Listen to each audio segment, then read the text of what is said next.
Hello everyone, welcome to Tech Smooth. आज इस video में हम डिस्कस करेंगे कि इंश्योरेंस एजेंट अपनी इनकम टैक्स की रिटर्न को किस तरीके से फाइल कर सकते हैं, किस सेक्शन में उनका इनकम टैक्स का टीडीएस जो है कटता है, कैसे वो अपनी रिटर्न को फाइल करके उसका रिफंड क्लेम कर सकते हैं, क्या वो ITR 4 के लिए एलिजिबल है या नहीं है, या फिर आप सैलरी के साथ साथ इंश्योरेंस कमीशन का भी काम कर रहे हैं तो उस केस में आप कौन सी रिटर्न फाइल करें, कैसे फाइल करें। इन सब क्वेश्चंस के आंसर आज हम इस वीडियो में देने वाले हैं। सो आइए जल्दी से वीडियो को स्टार्ट कर लेते हैं। Income tax return for insurance agent. देखिए, जो इंश्योरेंस एजेंट होते हैं उनका बेसिकली अगर मैं काम की बात करूं तो उनका काम क्या होता है, वो इंश्योरेंस पॉलिसी जो सेल करते हैं उसके ऊपर उनको जो है कमीशन मिलता है कि उन्होंने कितनी इंश्योरेंस पॉलिसी एक पर्टिकुलर ईयर में सेल करी है, उसके ऊपर एक फिक्स्ड अमाउंट ऑफ कमीशन होता है उनका, वो उनको हर साल मिलता है। तो इंश्योरेंस एजेंट को जो ये इनकम होती है उस इनकम की वो इनकम टैक्स की रिटर्न कैसे फाइल करेगा।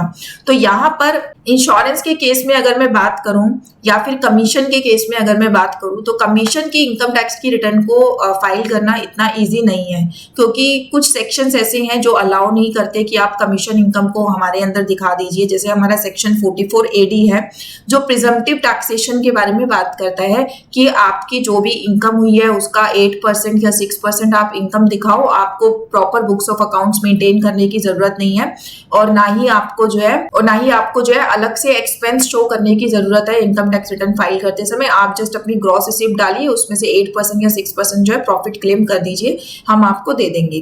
बट सेक्शन 44 AD में से कमीशन एजेंट्स को बाहर रखा गया, क्योंकि ये कहा गया कि जो कमीशन एजेंट्स है उनका जो इन्वेस्टमेंट होता है या फिर उनका जो एक्सपेंस होता है उस कमीशन को अर्न करने के लिए वो ज्यादा जो है अमाउंट नहीं होता है, तो उनको हम इतना ज्यादा रिपीट क्लेम नहीं करने दे सकते कि वो 82% क्लेम कर ले, मतलब 8% वो प्रॉफिट दिखाए या 6% प्रॉफिट दिखाए। तो उस केस में ये कहा गया कि आपको तो अपनी proper books of accounts he maintain करनी पड़ेगी अगर आप चाहते हैं कि आप एक्सपेंस क्लेम करें अगेंस्ट दिस कमीशन। तो इसीलिए सेक्शन 44 AD से उनको बाहर कर दिया गया। तो अब अगर मैं बात करूं कमीशन एजेंट्स की, तो कमीशन एजेंट्स जो है, ये एक बहुत बड़ा क्वेश्चन रहता है कि कमीशन एजेंट सेक्शन 44 AD में रिटर्न फाइल कर सकते हैं या नहीं कर सकते हैं। तो जो कमीशन एजेंट्स हैं वो 44 AD के अंदर अपनी इनकम टैक्स की रिटर्न को जो है फाइल नहीं कर सकते, क्योंकि जो सेक्शन 44 AD है उसमें ये साफ साफ बोला गया है कि हम जितने भी कमीशन एजेंट्स हैं उनको इस सेक्शन से बाहर रखते हैं, आप इस सेक्शन में के जो भी बेनिफिट्स हैं वो अवेल नहीं कर सकते। तो इन शॉर्ट, अगर आप कमीशन एजेंट हैं तो आपके लिए ITR 4, ठीक है, ITR 4 हम फाइल करते हैं इन केस ऑफ 44 AD। तो आपके लिए ITR 4 नहीं बनी है। अगर आपको अभी भी इसमें डाउट है तो आप इस डाउट को क्लियर कर दीजिए। लोग क्या करते हैं, क्योंकि उनको बुक्स ऑफ अकाउंट्स उन्होंने मेंटेन नहीं की है, तो टैक्स पेयर क्या करते हैं 44 AD में अपनी रिटर्न फाइल कर देते हैं, क्योंकि बहुत सिंपल भी है फाइल करना, जस्ट ग्रॉस रिसीट डाला और उसकी नेट परसेंटेज निकाली और रिटर्न फाइल कर दी। तो अगर आप अभी भी 44 AD में अपनी रिटर्न फाइल कर रहे हैं तो आप गलत कर रहे हैं, फ्यूचर में आपको नोटिस आ सकते हैं। कमीशन एजेंट के लिए 44 AD बना ही नहीं है। तो कौन सा फॉर्म फाइल करेंगे कमीशन एजेंट्स के लिए जो फॉर्म बना है वो बना है ITR 3। ITR 3 हमारा जो है बिजनेस की रिटर्न के लिए यूज होता है। तो लॉ ये कहता है कि अगर आप कमीशन एजेंट है तो आपके लिए मैंडेटरी है कि आप अपनी बुक्स ऑफ अकाउंट्स को मेंटेन करो।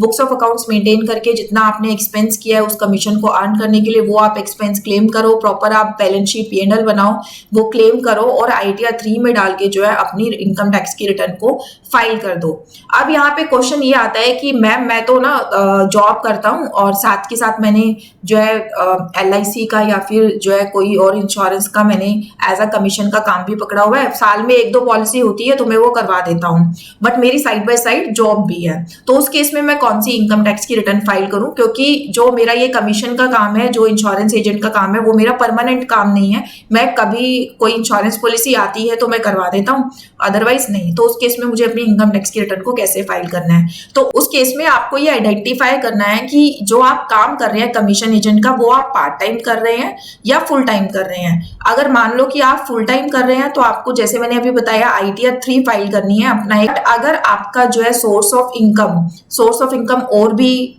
जगह से आता है और ये जो कमीशन का काम है ये आप साइड बाय साइड कर रहे हैं, साल की 1-2 कमीशन आप करा देते हैं, तो उस केस में आप इस इनकम को इनकम फ्रॉम अदर सोर्स में भी दिखा सकते हो।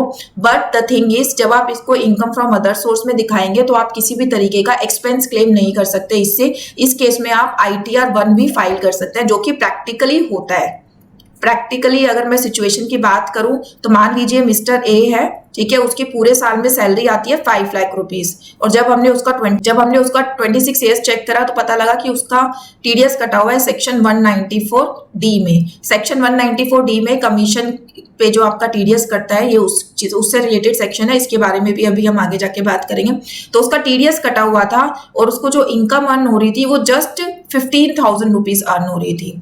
तो just because of this 15,000 rupees वो ITR 3 फाइल नहीं करेगा, क्योंकि ITR 3 जो है बहुत बड़ा लेंथी फॉर्म होता है और ये बिजनेस वालों के लिए होता है बेसिकली ये फॉर्म। तो उस केस में आप क्या कर सकते हैं कि ITR 1 नोट कर लिए, अपनी सैलरी की इनकम दिखा दीजिए और इनकम फ्रॉम अदर सोर्स में पूरा 15,000 आप रुपीज दिखा दीजिए और अपनी इनकम टैक्स की रिटर्न को फाइल कर लीजिए। उस केस में आप इस 15,000 से कोई भी डिडक्शन ना क्लेम करें तो आपके लिए अच्छा है, क्योंकि आप बुक्स ऑफ अकाउंट्स मेंटेन करेंगे नहीं इतने छोटे अमाउंट के लिए। और एडॉक डिडक्शन अगर आप क्लेम करते हैं तो उसको भी शो करने के लिए कोई टैब होनी चाहिए, जो कि ITR 1 में नहीं दी गई है। अब ये एडॉक डिडक्शन क्या होती है उसके बारे में भी बात कर लेते हैं। जो लोग ITR 3 फाइल नहीं करना चाहते या फिर जिनकी इनकम कमीशन से 60,000 से कम है, ठीक है, 60,000 से ज्यादा उनको कमीशन इनकम नहीं हो रही है और उनकी और भी सोर्स ऑफ इनकम होती है, कमीशन में वो कम डील कर रहे हैं तो उनकी जो सोर्स कमीशन से इनकम हो रही है वो 60,000 रुपीज तक हो रही है, बट वो एक्सपेंस भी कर रहे हैं लेकिन वो बुक्स ऑफ अकाउंट्स मेंटेन नहीं कर रहे हैं। तो उन लोगों को गवर्नमेंट ने एक एडॉक डिडक्शन का प्रोविजन दिया है कि आप 60,000 रुपीज में से इतना पर्टिकुलर अमाउंट, हम ये मान लेते हैं कि आप एक्सपेंस क्लेम कर सकते हैं, इतना पर्टिकुलर अमाउंट जो है आप एक्सपेंस क्लेम करके अपने इनकम टैक्स की रिटर्न को फाइल कर सकते हैं। ये किन लोगों के लिए है? जिनकी जो इनकम है वो 60,000 रुपीज से कम है। अगर आपकी 60,000 से ज्यादा है और आप एक्सपेंस क्लेम करना चाहते हैं तो उसके लिए आपको P&L और बैलेंस शीट प्रॉपर मेंटेन करना होगा, ठीक है। एडॉक डिडक्शन कितनी है? अगर आपने कोई फ्रेश इंश्योरेंस कराया है तो फर्स्ट ईयर में जो आपको कमीशन मिल रही है उसका 50% आप क्लेम कर सकते हैं एज अ डिडक्शन। और अगर रिन्यूअल हो रही है पॉलिसी की, लाइक हर साल इंश्योरेंस पॉलिसी एक बार कराने के बाद हर साल आप प्रीमियम पे करते हैं ना, तो जो आप प्रीमियम पे करते हैं जैसा मैंने स्टार्टिंग में बताया उसका एक पर्टिकुलर पोर्शन भी आपके commission as a commission agent को जाता है जिसके थ्रू आपने पॉलिसी कराई है।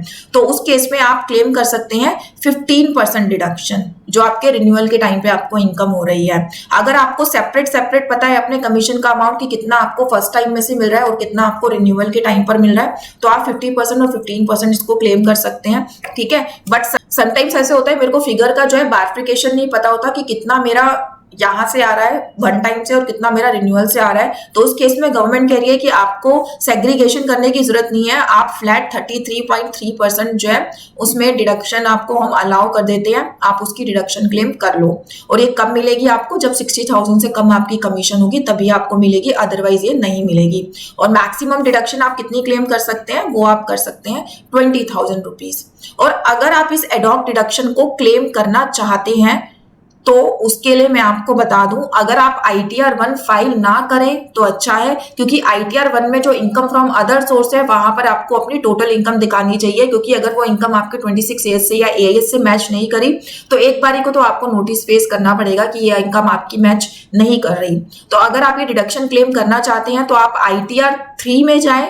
ITR 3 जब आप फाइल करने जाएंगे तो ITR 3 में लास्ट में ऑप्शन होता है in case books of accounts not maintain, तो वहां पर आप ग्रॉस रिसीविंग दिखा सकते हैं अपनी 60,000 रुपीज या इससे कम जो भी आपकी हो रही है, और नेट इनकम आप अपनी दिखाइए कि आपने 20,000 रुपीज तक आप क्लेम कर सकते हैं, इतना आपने क्लेम कर लिया और बैलेंस आपने जो है इनकम इसमें दिखा के फिर आप अपनी रिटर्न फाइल कर दीजिए। वहां पर आपके ऊपर कोई भी ऑब्जेक्शन रेज नहीं होगा कि आपने अपनी टोटल इनकम नहीं दिखाई, क्योंकि वहां पर आप जो है प्रॉपर डिडक्शन क्लेम करके नीचे नेट इनकम दिखा रहे हो, ग्रॉस रिसीविंग आपकी 26 ईयर्स और ASTAS से मैच हो जाएगी, तो नोटिस के कोई चांस नहीं है। अगर आपको लग रहा है कि छोटी सी डिडक्शन क्लेम करने के लिए मैं क्यों ITR 3 में जाऊं, तो उसके लिए आप ITR 1 फाइल कर दीजिए, दैट्स ओके। तो इसको हम एक एग्जांपल के साथ अब एक बार समझ लेते हैं। लाइक मिस्टर ए है, ठीक है। इसको कमीशन मिलती है LIC से, LIC एजेंट है ये, इनको कमीशन मिलती है LIC से। फर्स्ट ईयर में इनको जो कमीशन मिली वो मिली 30,000। फिर उसके बाद रिन्यूअल, कुछ पॉलिसीज का रिन्यूअल था, उसके ऊपर इनको कमीशन मिली 10,000 रुपीज। और फर्स्ट ईयर एंड रिन्यूअल, कुछ ऐसी कमीशन है जिनका इनको पता नहीं है कि कितना इनका फर्स्ट ईयर का है, कितना रिन्यूअल का है, तो वो अमाउंट है 15,000। तीनों कंडीशंस हमने यहाँ पे कवर कर दी है। तो उस केस में ये रिडक्शन कितनी क्लेम कर सकते हैं? फर्स्ट ईयर की कमीशन पे वो कितनी क्लेम कर सकते हैं? 50%। ठीक है, तो 30,000 का 50% मतलब 15,000 रुपीज तक की मैं डिडक्शन क्लेम कर सकती हूँ। रिन्यूअल के टाइम पर मैं क्लेम कर सकती हूँ 15%, तो 10,000 का 15% 1,500 रुपीज तक मैं डिडक्शन क्लेम कर सकती हूँ। और अगर मुझे कुछ अमाउंट का बाइफिकेशन नहीं पता, जैसे कि 15,000 रुपीज है, उसका हम 1/3 33% जो है दैट इज ₹5,000 रुपीज क्लेम कर सकते हैं एज अ एडॉक डिडक्शन। तो मिस्टर ए जब भी अपनी जो है फाइनेंशियल, लेट सपोज ये जो इनकी इनकम थी ये फाइनेंशियल ईयर 2023-24 की थी, तो ये जब भी अपनी इनकम टैक्स की रिटर्न को फाइल करेंगे तो ये इजीली 21,500 की जो डिडक्शन है वो क्लेम कर सकते हैं out of the income of 55,000 rupees. ठीक है, ये इनकम इसकी टोटल 55,000 है, तो इसमें से वो जो है 21,500 की डिडक्शन क्लेम करके बैलेंस अमाउंट पे अपना जो टैक्स है वो पे कर सकते हैं। अगर ये कमीशन का अमाउंट 55,000 से ज्यादा होता, 60,000 से ज्यादा होता सॉरी, तो ये एडॉक डिडक्शन जो ये क्लेम नहीं कर सकते थे। फिर इनके ऊपर मैंडेटरी ऑब्लिगेशन थी कि आपको अपनी बुक्स ऑफ अकाउंट्स मेंटेन करनी है। छोटा सा आप एक बैलेंस शीट P&L क्रिएट कर सकते हैं। P&L में जो भी आप एक्सपेंस क्लेम कर रहे हैं उसकी आपके पास प्रूफ होने चाहिए, कल को आपसे अगर मांगे जाए तो आप उनको शो कर पाओ। और फिर उनको प्रॉपर अपनी ITR 3 में आपको एक एक टैब में फिल करना है कि कितनी आपकी कैपिटल है, कितनी ड्राइंग्स है, कितना एक्सपेंस है, कितना ग्रॉस रिसीट है, कितनी आपकी नेट इनकम है, वो सब आपको ITR 3 में मेंशन करना है, तभी आप अपनी रिटर्न को फाइल कर पाएंगे। ये क्लियर है सबको? अब एक छोटा सा ओवरव्यू TDS पे भी ले लेते हैं। आपको जो लोग सैलरी टैक्स पेयर है वो कई बार अपनी रिटर्न फाइल कराते हैं तो वो खुद भी भूल जाते हैं कि उन्होंने कोई कमीशन इस ईयर में अर्न किया है, क्योंकि 1 या 2 कमीशन वो पूरे साल में कराते हैं। तो उस केस में 26A में अगर आपका 194D में कोई TDS कटा हुआ आ रहा है तो समझ जाइएगा कि वो आपकी कमीशन पे TDS है, तो उस केस में आपको उसको ट्रीटमेंट जरूर करनी है इनकम टैक्स रिटर्न फाइलिंग में, क्योंकि जो कमीशन होती है कमीशन पे TDS डिडक्ट करना मैंडेटरी है अगर आपकी जो कमीशन इनकम है वो 15,000 से ज्यादा है। तो अगर आपको 15,000 से ज्यादा कमीशन मिल रही है तो 5% के रेट के अकॉर्डिंग आपका TDS डिडक्ट होगा। जो भी आपको कमीशन प्रोवाइड कर रहा है वो 5% के अकॉर्डिंग आपका TDS डिडक्ट करेगा, और अगर आप पैन नंबर नहीं देंगे तो वो रेट आपका 20% तक जा सकता है।